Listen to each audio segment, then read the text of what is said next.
Hey, and welcome back. It's the Marketer of the Day podcast. Jillian Leslie is here from MiloTree. They are a software company that helps thousands of bloggers, creators, coaches, and entrepreneurs monetize through selling digital products. And she's also the host of the Blogger Genius podcast with close to 1 million downloads. Jillian has built multiple seven-figure online businesses, and we have so much to talk about today, right? Scaling a business, funnels, AI, but the focus of Jillian, as I understand her, is on the simplicity and getting it done and not making it so hard on yourself. So I apologize for talking over you or whatever, Jillian, but glad to have you.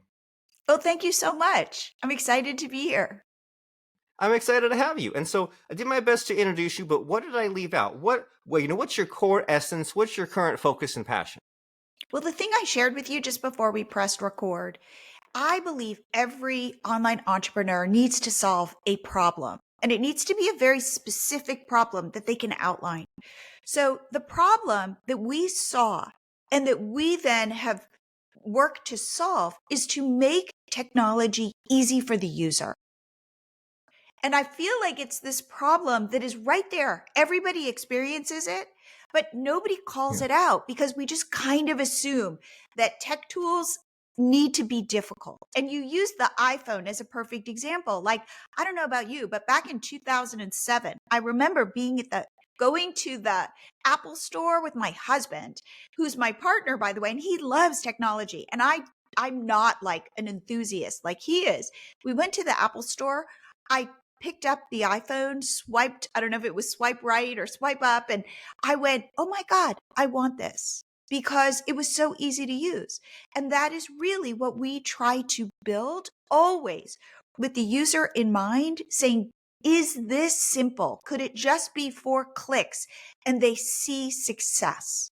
So we built a platform to help online entrepreneurs sell digital products, offer freebies and lead magnets, grow their social media followers with our pop-up app. Like, we built tools to help people build their audiences and sell to them. But here's the thing, with ease and without breaking the bank.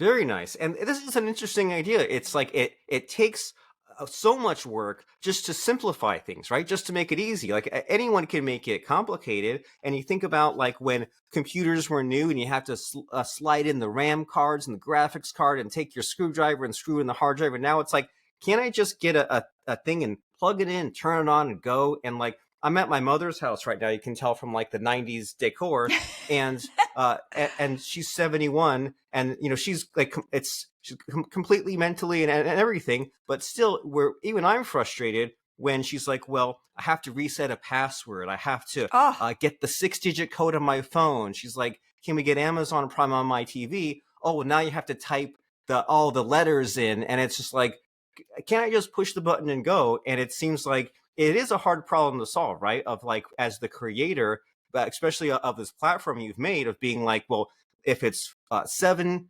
clicks, let's get it down to 5, get it down to 4, and just make it where like anyone can use it. And I've loved this idea since I was a kid, right? When you and I were kids, and there was all this push of like getting computers in the hands of kids and using it for learning and making it fun. And like Bill Gates was talking about this idea, like in the future, you should be able to just like, if you want to make a computer program, just speak it out in plain English. And we're almost there, right? With the AI and everything. And so as far as someone using MiloTree in the spirit of simplicity, like what are the steps if someone says, okay, selling a digital product, like how do I do that compared to some other complicated solutions maybe that I've tried and failed on? Absolutely. So what we do is I say to you, okay, great. What type of digital product do you want to sell? I recommend start with an ebook. Chances are you know something, you've got knowledge, and you could sell it. So first thing I say is go get my freebie, where I'm going to give you 13 AI prompts to write an ebook start to finish in under 3 hours. And you can get that at milotree.com/ebook prompts, right? I even give you the Canva template to create your ebook. And then I go, great. If you go to MiloTree, our platform, you can sign up for free and sell your ebook for free.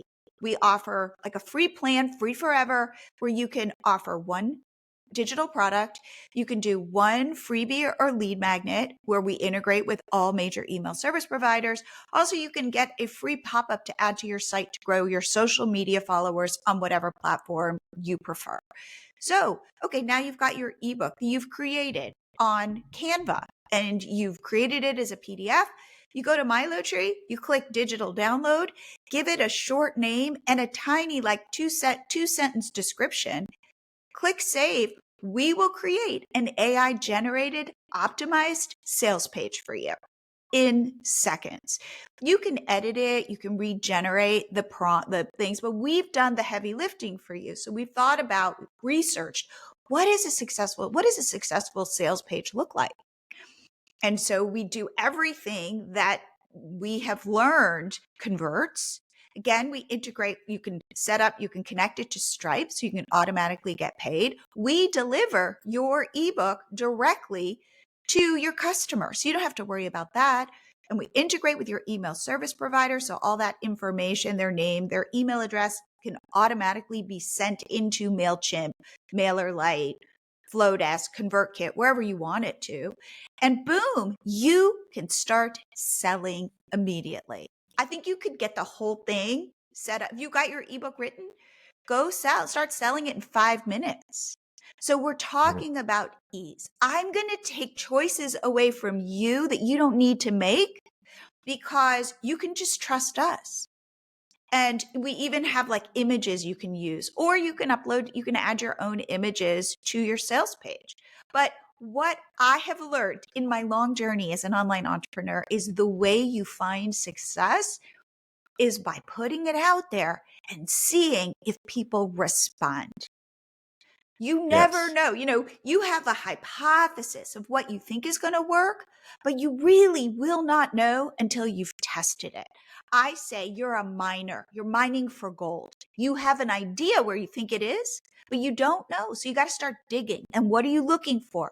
Gold specks. Because chances are, if there are gold specks, there's more gold there. And so I say then find the gold specks and dig deeper.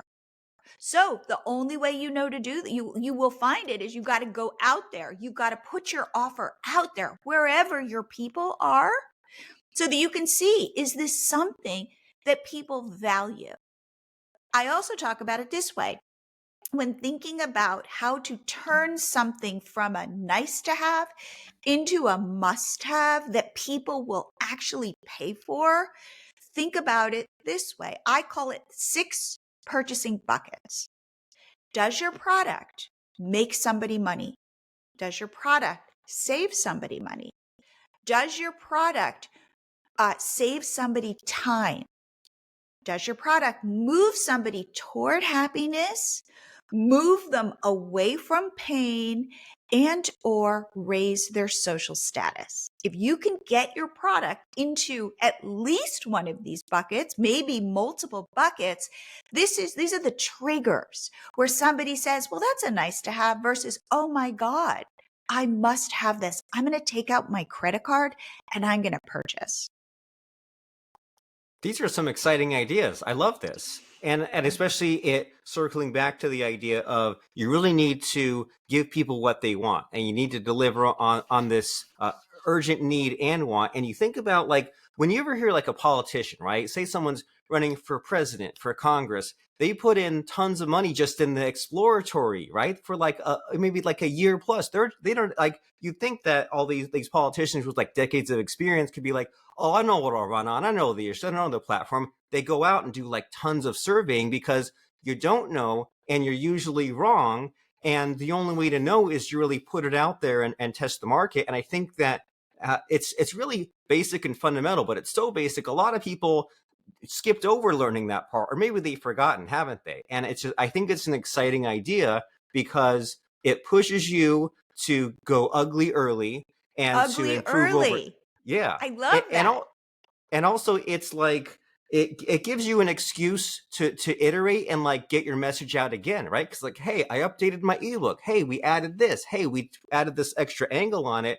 And I think that, we all suffer from perfectionism and procrastination, don't we? So it's just this whole like kind of gamification idea here plus the simplicity plus the speed. It's really exciting as far as just getting people to get this freebie made in Canva and upload it to your system and have their one product, and then the AI just generates a landing page. It uses all the best practices, and that way, you said there's less choices. That way it gets to the finish line faster. And so as far as people like using your service, right? On a podcast, stories are always exciting. Do you see any commonalities? Like, are there a lot of e-commerce people, hobbyist niche? Like, how do people use your platform? What kind of industries are they in?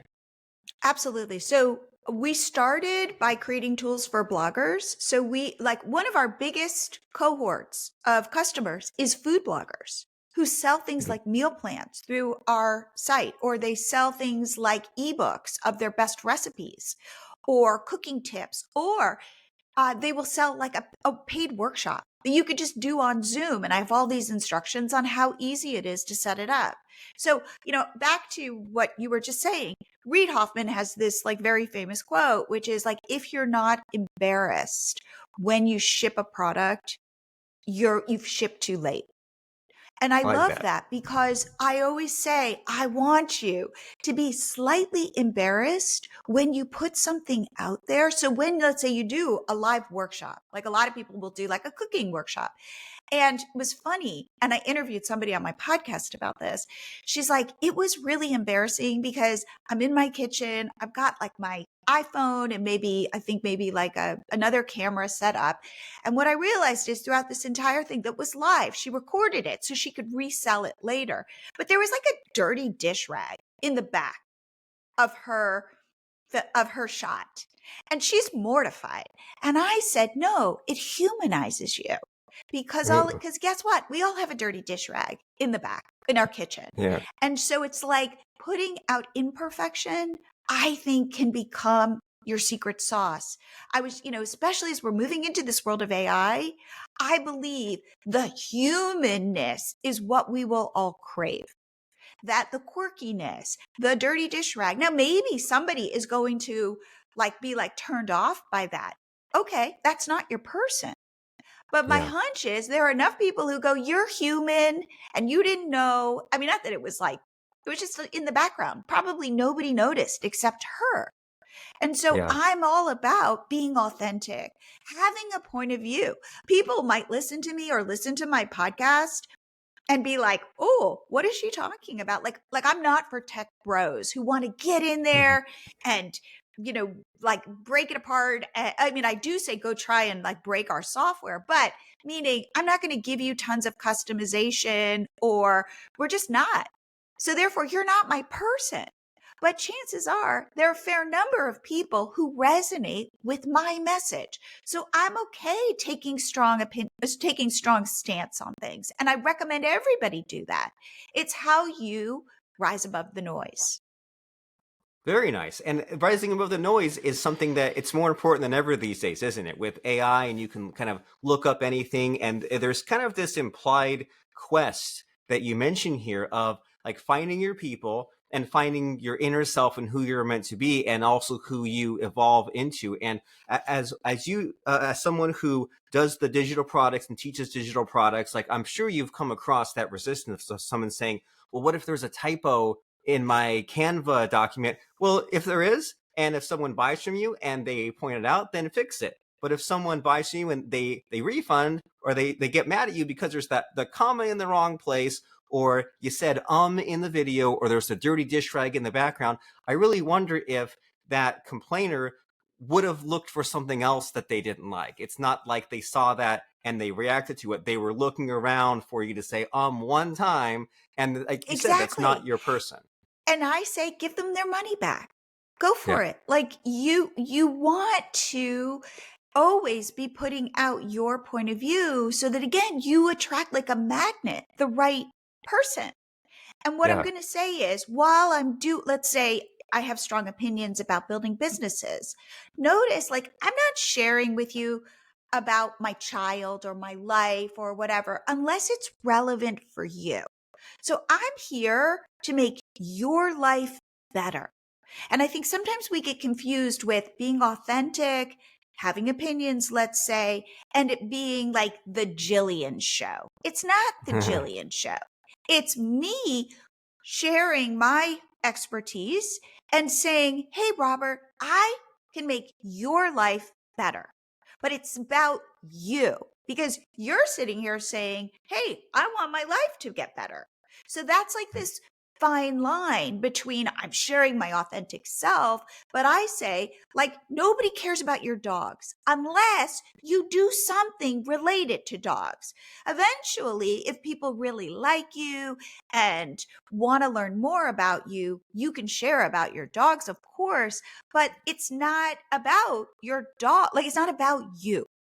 And so it's an interesting message that I continue to relate to people. How are you in service of other people? Ooh. I like that. And it's very timely and relevant, right? We're in the age of consent and micro commitments. And we've all seen that where someone kind of loads up all kind of personal details. And it's really a stretch for them to connect their dog to this other part of their business. But if they're using it to make a point, then that's powerful. And what I also find reassuring about your message here is when you make it about other people, the people that you're trying to help with the meal planning or the cooking skills, then it does a couple of things, doesn't it? It motivates you because it's not just about you're helping others. And I imagine it also kind of quashes a lot of the self-doubt, low self-esteem, anxiety, because it's like, who cares about your slight imperfections? It's more about the people that you're helping and the results that you want to get them. I think that a lot.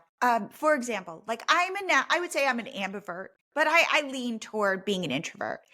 And if you said to me, Jillian, go speak in front of hundreds of people, like, of course, immediately I'm going to go, oh my God, you're going to judge my hair, or maybe I'll stumble on my words.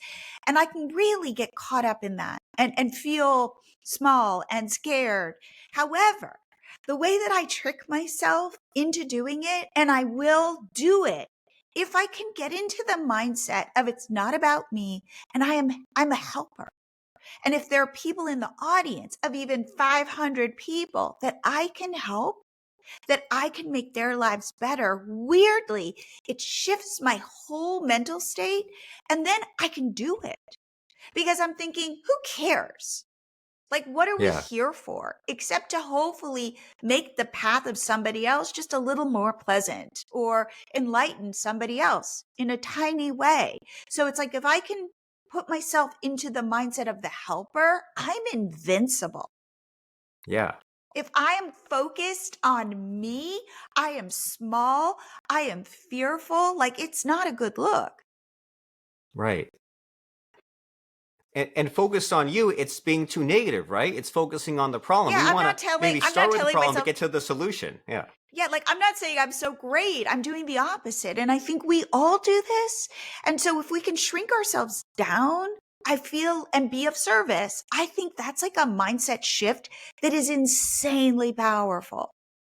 Right. And it's who can you help? And if they don't like you, it's not that they don't like you, it's they're just not accepting the help. So find someone who does want the help. And so I mean this is all like really exciting, and some of it's good reminders and some of it's like these fresh perspectives on these fundamental ideas that we really need help with. And in these last couple of minutes, I want to make sure that we really talk up MiloTree, because you told us an amazing story about someone wants to sell a freebie and they get it connected to their email provider, their convert kit, and get the download going. But as far as like future possibilities, right? We don't want to overload people, but as far as like your user base who then kind of they get the itch scratched and they say, oh my gosh, like I've got my first few opt-ins, I want to do more. What happens then? Like, what are people doing as far as the ones that are really successful with your platform? Okay, so I call it building your digital product empire. And it's not, you're not going to build your, like, you're not going to buy your second home on your ebook. It's not going to happen. You might make a couple $1,000s, awesome. But what are you doing? You're tapping into finding the gold. So the goal is once you've found what's connecting with people, you think about it this way. So let's say I'm going to help you lose 10 pounds. Like that's and feel better in your life. What that's like the big problem I solve.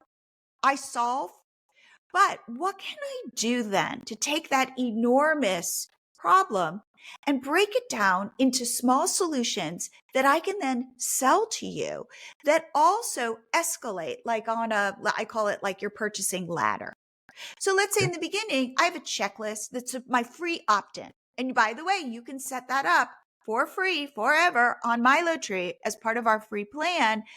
Add your PDF to our platform. We will deliver it. You don't have to worry. We'll connect to, ConvertKit. Simple. But then you like it.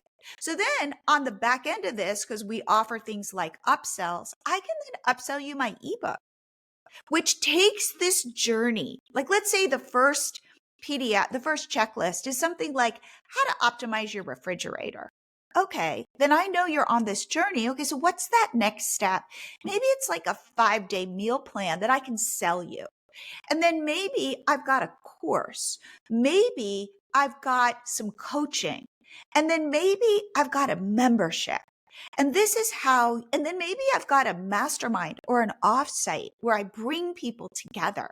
The money is in, ready for it, the membership and the mastermind, which again is a membership, because if I can get you to continue to pay me, that is gold. That is serious gold, right? So if I can sell to you once, but continue to make recurring revenue, that's like people where they're making 20, 30, $40,000 a month because they've got a community of people. And remember, in memberships, people come for the content. Like you might go, okay, I want to lose weight and I want to feel healthy. So I've got tips and I've got strategies for you, but you stay for the community. So if I can build a strong community that isn't just, again, the Jillian show, I'm the leader. I like to think of that. I'd be the camp counselor, but really Yeah. it's the campers singing together, interacting, getting to know each other, showing up for each other. That Yeah. is where I see people find gold. I love your metaphors here with the gold specs and with the fun you had at camp. Like you think about that, right? When you were a kid, you think about the experiences you had at camp. You think about the other friends. Maybe you remember about the structure, or maybe like one or two of the counselors, but that's kind of secondary, right? What's primary are your peers and what you did and what you accomplished there. And it sounds like, I mean, I love the fun in everything that you're saying here, and this kind of entrepreneurial mindset of a lot of people. They're afraid to even start. They go a little bit and then they kind of get uncomfortable. And I just love this idea of kind of problem solution, bigger problem, bigger solution, and so that way it snowballs. You have a little bit of success with the free report, but then you say, hey, let me figure out the larger product, the membership, the mastermind. And it is some work to build a business, right? If it was easy, everyone would do it, but it is easier if there is an amazing platform like MiloTree where there's less clicks, and also with someone like you who is highly enthusiastic, who has a vision, who says, hey, I could hide behind all the geekiness. I could tell you to get a Elementor plugin and this caching stuff, and Uh, you're like, hey, it doesn't apply. It's not relevant. Just do what you do. Do your cooking membership and have a lot of fun, and don't let the extraness get in the way. Right? Use the iPhone, not the IBM yes, 486. exactly. It is like use the easiest solution possible. People come to me and okay, so here's a perfect example. People are like, I want to grow my email list. And I go, okay. And I will say, start in your community, right? Like, is there a place in your community? Like, let's say I want to attract moms who have toddlers. And I go, okay, like maybe like you might have a toddler too. And I go, does your kid go to preschool? And they go, yeah. And I go, start there with those moms. And I always will Yeah. show like my pad of paper. And I go, here's what you do on this pad of paper. You write name, email address, and you Yeah. literally have people sign up for your email list. Like because Yeah. people will be like, I need to have like some sort of fancy thing. And I go, no, you don't. Start local. Start with a pad of paper and a pen, and you type those email addresses into ConvertKit. Like Yeah. done. So it's like we look for complicated tech solutions When really, if you could do it, like, I don't know about you, like, I love Google Docs. I have a Oh yeah. million Google Docs, and I've tried all these CRMs and all these things. And then I go, you know what? I just want my Google Docs. They're not pretty, but they're useful. And I always think about that. People come to me and they have these grandiose ideas about the businesses they want to build. And I go, whoa, whoa, whoa. Let's start way at the beginning. And I talk about the purchasing buckets, or I talk about you got to put it out there and see, but they already think their audience has shown up. And I say, no, no, no, no, no. Before you start thinking about your funnels, your complicated funnels, let's just get one piece working. Yeah. And it could be standing outside the preschool with a pad of paper collecting email addresses. Yeah, that's great. Whatever gets it done. And you think that there's some story where like Jeff Bezos used to deliver the packages himself. And when I was in fifth grade, I went to some girl's house, Katie Rossi, and we needed to make like note cards. And it was like 1995, right? So we didn't really have that great technology. And I was thinking like, oh, if you're printing out like through a printer on a note card, you have to like have the document size this and feed it in that way that. And all she did was she took the note card and held it up by the screen and said, okay, I'll just print on an 8.5 by 11 paper and I'll make the text like where it should be, print it out, pair of scissors, glue stick, put it on a note card. It's like whatever gets it done. And like if it were me, I would have spent like 4 hours being a perfectionist and probably wouldn't even have done it. And here she is, did it in 5 minutes. So you're kind of the pencil and paper, write down the emails, get the names, get it started, whatever gets it done. Don't let the perfectionism or the technicalities get in the way, because geez, those are so easy to find, right? When you're talking And about by the separating way, the signal from the noise. Yeah. and one thing that I would say is really get real with yourself. Are you using these things as excuses to not be putting yourself out there and saying, hey, buy my product? One of the Ooh. things I find is that my customers and my audience struggle with selling, with saying, I'm worth it. Pay me for this because there's value there. And understanding this idea that we value what we pay for and that our time isn't free and that we deserve to make money. Like there's some really deep things where we can hide behind the incredibly complicated platform that takes you 6 months to figure out. And so when people go, well, I'm going to start with a course, I'm working on my course, and I go, please don't start with a course. Only start with a course if you've been able to pre-sell it 3 to 5 times. Meaning, I've come up with this course, I tell you about it, Robert, and you go, oh my God, I'm going to buy it now. And I Yeah. go, okay. And if I can do that repeatedly, then it's a signal I should go make it. But if I can't pre-sell it before I'm going to spend 6 months creating a course with an expensive course platform, with all of the bells and whistles and all the PDF downloads and all this, and I have no people, or I've told my best friend, or maybe I've told people in my audience and they say, I will totally buy your course, but they haven't put any money down, I'm not sure I'd believe that.